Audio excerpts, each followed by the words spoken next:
तो ये video throne of cell यानी कि सेल डिवाइन थ्रोन की एक स्पेशल टॉपिक होगी, क्योंकि इसके अंदर मैं आपको बताऊंगा हाउ कौन है और वो किस जगह से आया है। इसके अलावा मैं आपको बताऊंगा आखिर डिमन गॉड और हाउ की लड़ाई होगी तो आखिर कौन जीतेगा या फिर कौन सबसे पावरफुल है। तो इसीलिए वीडियो में लास्ट तक जरूर बने रहें। अगर आपको यह वीडियो पसंद आए तो वीडियो को लाइक करके चैनल को सब्सक्राइब कर लें। तो लेट्स स्टार्ट नाउ। हाउ जिसे ऑस्टिन ग्रिफिन भी कहा जाता है, यह एक 9 सिरे वाला क्रिएचर है और इसके साथ ही साथ वो विनाश का देवता भी है। इसकी कल्टीवेशन का कोई अंदाजा भी नहीं लगा सकता। ये पहले हेवन में रहता था, इसके साथ ही साथ एक और देवता रहता था, लेकिन वो इससे उलट सब कुछ सही रखने की कोशिश करता और काफी चीजों को बनाता। उस देवता का नाम गॉड ऑफ क्रिएशन था। जैसा कि नाम से ही क्रिएशन है, उसी तरह गॉड ऑफ क्रिएशन कई चीजों को बनाता, लेकिन उसे इस बात का डर रहता कि तबाही का देवता यानी कि ऑस्टिन ग्रिफिन उसका सब कुछ तबाह न कर दे, क्योंकि वो किसी भी चीज को तबाह किए बिना नहीं रह सकता था। इसीलिए उसे इस बात का हमेशा डर रहता कि ऑस्टिन ग्रिफिन उसकी बनाई हुई चीज को नष्ट किया तो उसकी मेहनत पूरी तरह से बेकार चली जाएगी। डरने की वजह ये भी था कि वो ऑस्टिन ग्रिफिन उससे थोड़ा ज्यादा ताकतवर था, इसलिए उसने एक दिन सोचा मुझे ऑस्टिन ग्रिफिन की कुछ पावर को सील कर देना चाहिए ताकि ये मेरे बनाए हुए चीजों को नष्ट न करे।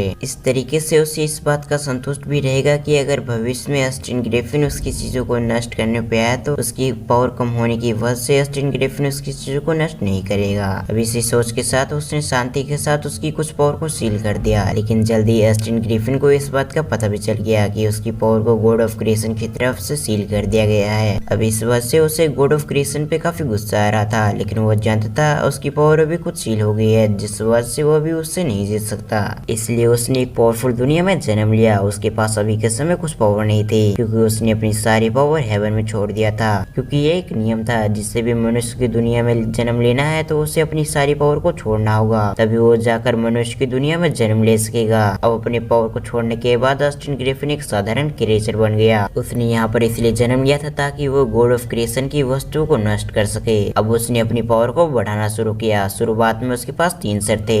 वो काफी आसानी से अपने ही लेवल वाले क्रिएचर को काफी आसानी से हरा देता। अब धीरे धीरे उसकी पावर बढ़ने लगी, साथ ही साथ उसका आतंक भी। वो शुरुआत में तो इंसानों पे हमला नहीं करता, लेकिन इंसानों को ऑस्टिन ग्रिफिन से डर लगता था, जिस वजह से उन्होंने ऑस्टिन ग्रिफिन को मारने का फैसला किया, क्योंकि उन्हें डर था कि अगर ये बड़ा हो गया तो ये अपनी आतंक और भी बढ़ा देगा। और अभी तो सिर्फ ऑस्टिन ग्रिफिन जीव जंतु पे हमला कर रहा है, लेकिन बाद में तो ये इंसानों पे भी हमला कर सकता है। अब इसी डर की वजह से उन्होंने फैसला ले लिया, यानी कि उसे मारने की। अब जल्दी ऑस्टिन ग्रिफिन को भी ये बात पता चल गई कि इंसानों ने उसे मारने का फैसला किया है, जिस वजह से ऑस्टिन ग्रिफिन के मन में इंसानों के लिए नफरत आ गई। जो भी इंसान उसे मारने की कोशिश करता वो बिना हिचक उसे जोर जान से मार देता। लेकिन जल्दी इंसानों ने अपनी काफी सारे लोगों को बुला लिया। अब अपने अगेंस्ट में इतने सारे अपोनेंट को देखकर ऑस्टिन ग्रिफिन की हालत खराब हो गई, क्योंकि वो भले ही साधारण क्रिएचर नहीं था, लेकिन इंसानों ने अपना टीम बनाकर उस पे लगातार हमला कर रहे थे, जिस वजह से ऑस्टिन ग्रिफिन को छुपने के लिए खतरनाक जंगल में भागना पड़ा, क्योंकि अगर वो अभी नहीं छुपता तो वो जरूर यहाँ पर मारा जाता। अब उसने कुछ समय के अंदर अपनी पावर को बढ़ा लिया, क्योंकि उसके पास एक स्पेशल एबिलिटी थी कि वो अपनी पावर को काफी तेज से बढ़ा सकता है। अब कुछ समय के अंदर उसने अपने आप को इवोल्व करके यानी कि अपनी काफी सारी पावर को बढ़ा लिया। उसकी हर इवोल्यूशन के साथ उसके एक सिर आ जाता था। अब उसने ऐसे ही करते हुए कुछ समय के अंदर उसने अपने आप को 6 बार इवोल्यूशन करवा लिया, जिस वजह से ऑस्टिन ग्रिफिन के 6 सर निकल गए थे।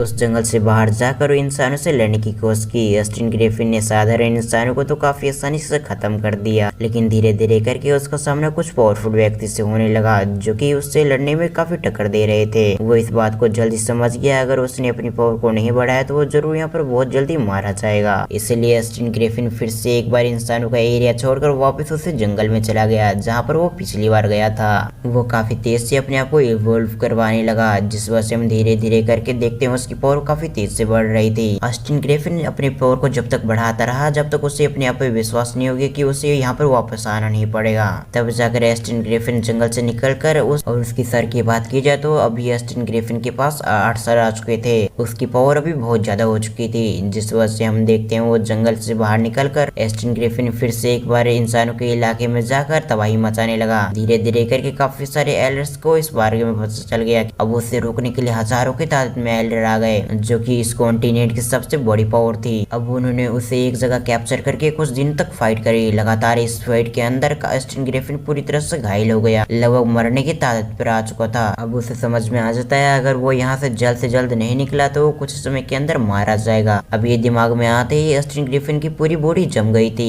उसके अगले ही पल उसने काफी सारे इंसानों पे हमला कर दिया, जिस वजह से हम देखते हैं उन सभी एलियंस का ध्यान भटक गया था। उसी समय अस्टिन ग्रिफिन ने अपनी एक सीक्रेट टेक्निक परफॉर्म करते हुए वहाँ पर एक पोर्टल ओपन कर दिया और जल्दी से अस्टिन ग्रिफिन उसके अंदर चला जाता है। अब इंसानों ने भी ये चीज देख लिया था, लेकिन उन्होंने अस्टिन ग्रिफिन को नहीं रोका क्योंकि वो सभी एलियंस तादाद में बहुत कम बचे हुए थे, जिस वजह से उन्हें ऐसा लग रहा था कि अस्टिन ग्रिफिन यहाँ से निकल भी गया तभी वो अपने आप को नहीं हील कर पाएगा, और अगर वो बच भी गया तो उसे काफी ज्यादा समय लगेगा, जिस वजह से जब तक उन्हें मौका मिल जाएगा कि वो अस्टिन ग्रिफिन को मार सके। अब यहीं पर उन्होंने गलती कर दी थी, उन्होंने अस्टिन ग्रिफिन की पावर को काफी हल्के में ले लिया था, क्योंकि जब अगली बार वो आया तो उसका नुमा सिर भी आ चुका था, यानी कि उसने इवॉल्व करके अपना नुमा सिर भी ले आया था, जिसके बाद उसने असली तबाही मचाना शुरू किया। उसने कुछ ही दिनों के अंदर दुनिया के करोड़ों व्यक्ति को मार दिया, चाहे बीस्ट हो या फिर इंसान या फिर छोटे से छोटे क्रिएचर, उसके सामने जो भी आता उसे मिटा देता। अब धीरे धीरे करके उसकी पावर बढ़ने लगी और धीरे धीरे करके उसके अंदर घमंड भी आ रहा था कि उसे कोई नहीं हरा सकता।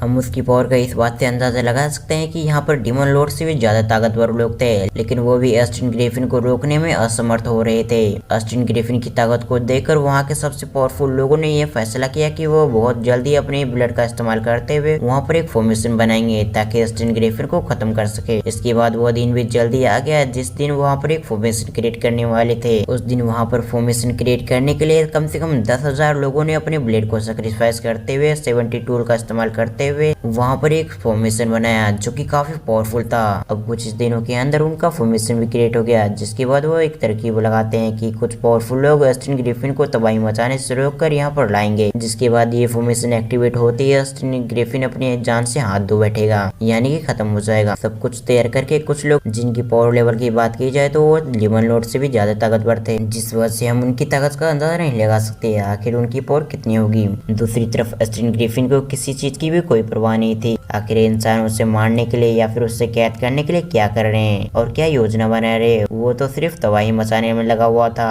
अब इसी लापरवाही की वजह से अस्टिन ग्रिफिन उनके फॉर्मेशन से जाकर टकरा गया, जिस वजह से वहाँ पर एक ऐसी ब्लास्ट होता है जिसके इम्पैक्ट से वो पूरी दुनिया तबाह हो गया, यहाँ तक कि खुद अस्टिन ग्रिफिन की पूरी बॉडी तबाह हो गई। वो पूरी तरह से लगभग मर चुका था, लेकिन उसके पास कुछ ऐसी टेक्निक थी जिसकी मदद से वो अपने आप को रिइंकार्नेट कर सकता था। अब इस वजह से वो पूरी तरह से मरा नहीं, लेकिन उसने अपनी पावर को और साथ ही साथ अपनी मेमोरी को पूरी तरह से खो दिया, यानी कि अभी के समय उसकी पावर कमजोर से भी कमजोर, बीच से भी बहुत कम थी, क्योंकि इस बार अस्टिन ग्रिफिन सीरियस तरीके से घायल हो गया था। जिसके बाद वो ऐसी दुनिया में चला गया जहाँ पर सिर्फ बीस्ट रहते थे और वहाँ पर कोई बीस्ट टाइमर आकर उस बीस्ट को ले जाता अपनी पालतू बनाने के लिए। ऐसे ही करते हुए हजारों साल के बाद वहाँ पर हाउचिन आ गया। जब हाउचिन अस्टिन ग्रिफिन को देखता है तो वो उसे पसंद आ जाता है, जिस वजह से हाउचिन ने अस्टिन ग्रिफिन को अपने साथ ले आया और वहाँ पर उसका नाम पड़ गया हाउ यू, जिसके कुछ में तो सब कुछ ठीक चला, लेकिन धीरे धीरे करके अस्टिन ग्रिफिन की मेमोरी से सब कुछ याद आने लगी, जिस वजह से वो अपनी पुरानी फॉर्म में वापस आ गया। अब अगर आपको डिटेल में जानना है हाउचिन वहाँ पर कैसे आकर उससे ले गया तो आप मुझे कमेंट करके बता सकते हैं, तो मैं इस पे डिटेल एक वीडियो ले आऊंगा। लेकिन मैं आपको बता दूं हाउ को सब कुछ याद आने के बाद भी उसने नहीं बल्कि नोमेसर ने उसकी बॉडी पर पूरी तरह से कब्जा कर लिया, जिसके बाद उसने उस वर्ल्ड में जिसमें हाउचिन रहता था उस दुनिया में तबाही मचाने लग गया। यहाँ तक कि डिमन लॉर्ड जब उसे रोकने की कोशिश करने आए तो वो भी असफल हो गए। हाउ की पावर डिमन लॉर्ड से भी बहुत ज्यादा थी, जिस वजह से अस्टिन ग्रिफिन के रियल स्ट्रेंथ की कोई अंदाजा भी नहीं लगा सकता